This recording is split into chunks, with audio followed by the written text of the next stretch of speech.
Hey, what's up, spooky fam? Today's video is just a small what we watched in August, horror movies, kind of wrap up. But we didn't really watch an excess amount of horror movies this month, which I'm surprised about. So if you'd like to see what we are watching outside of horror movies, you can check out both of our Letterboxd, linked down below. I only cover the horror movies here because we do talk about other movies on our podcast, so that's also linked down below. But let's start off by talking about the first movie. Let me move over so I can insert let me go this way. The first movie that we watched in August was Allegoria, and we watched it on the 1st, and that was the day it came out, and it was amazing. I did a whole movies under 80 minutes video because of Allegoria. I will link that down below as well, but I just loved it, and I will give that movie the most praise ever. That was such a fun anthology. On the 5th, we watched a movie called Housebound on Shudder. It was a New Zealand horror, a haunted house, people under the stairs type vibe, and it was really fun. New Zealand horror is just on another level. On the 5th, we also watched Resurrection finally, and that movie was shocking.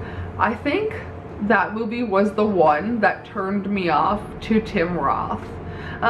Just his role, I've always been very pro Tim Roth.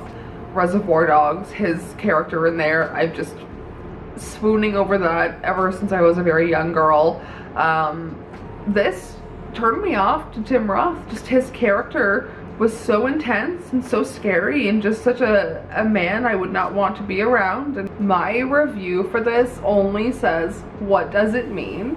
And I mean that in the context of Miley Cyrus screaming, "What does it mean? What does it mean?" Yes. So I don't know, just Rebecca Hall in this movie, her character was just so out of control so fast for someone who seemed so in control. And that was a movie where the ending, I want to compare this to Men for the shocking ending, and I feel like this one felt more believable than Men. And I hate comparing the two, but it just dealt with such a theme that felt fitting to compare the two, I guess. I don't know, maybe it's just me. On the 7th, we watched Prey, and that was a really surprising movie for me. I really went in there with such low expectations. I didn't think I was going to enjoy it. I thought it was going to be another just installation that felt unnecessary.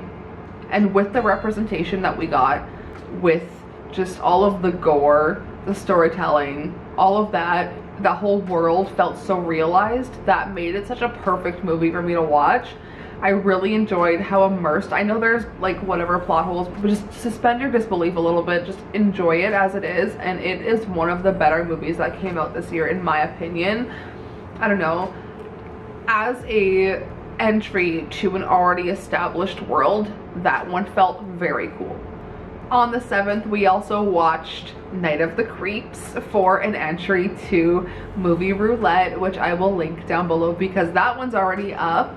On the 14th, we finally watched Chopping Mall. I have it on Blu-ray, DVD, and I just watched it for the first time on Shudder. But it was such a fun watch. Barbara Crampton, I love her, and I think she can do no wrong. We watched so many Barbara Crampton related things these past couple of weeks, but she just is such an awesome person, and I cannot wait to see just her in Search of Darkness Part 3. On the 16th, we watched a 13-minute short on Shudder, and it's called Nick's 22 13 minutes of horror, and it's essentially just 13 1-minute short films by people of color, people in the LGBT community, just people who deserve more representation, and it was a fantastic, really short watch. And then also on the 16th, we watched Alone with You, which was also starring Barbara Crampton. I don't know, that one was shocking. in a way where I wasn't expecting it to be what it was. It was very fun, it was very sad.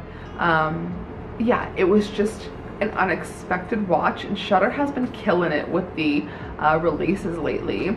And speaking of the Shudder releases lately, on the 20th we watched Glorious, starring Ryan Quanten from True Blood, and you'll see in my review it says The Misadventures of Jason Stackhouse, because it just felt like a continuation of Jason Stackhouse's life, but like in the cosmic horror world. I only knew J.K. Simmons would be in this as a voice, and I wasn't expecting it to be as prominent and important as it was in this movie, but this was a very surprising cosmic horror. I don't usually gravitate towards movies with a one room setting. I don't really like those too much, but this one just felt different. It felt like it was testing my I don't know, patience with the one room horror, a little bit of a, I don't want to say time loop, but like elements of that. I don't know, but I really enjoyed it.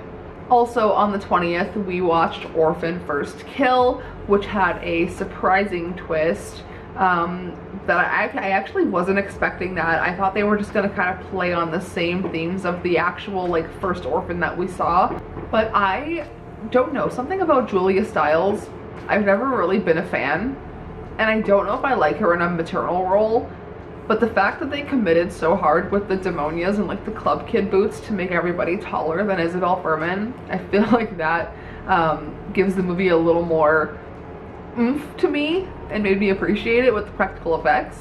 And then for another episode of Movie Roulette, which you guys will be getting soon, we watched Demons by Dario Argento / Lamberto Bava, and it was such a fun, gory ride. I think we were both shocked by how good and excessive the gore was, and we were so pleased. On the 21st, we watched both The Addams Families, because why not? I love those movies. They're comfort movies for me. We watched them on a rainy night before bed. Just felt like such a perfect way to end the day.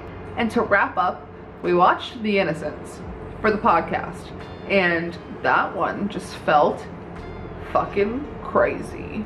Pardon my French, but the kids in that movie, they went so hard.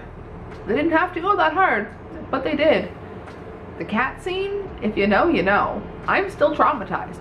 We have 5 cats, and I had to try not to cry because I felt the pain in that scene, and it was a little hard to watch.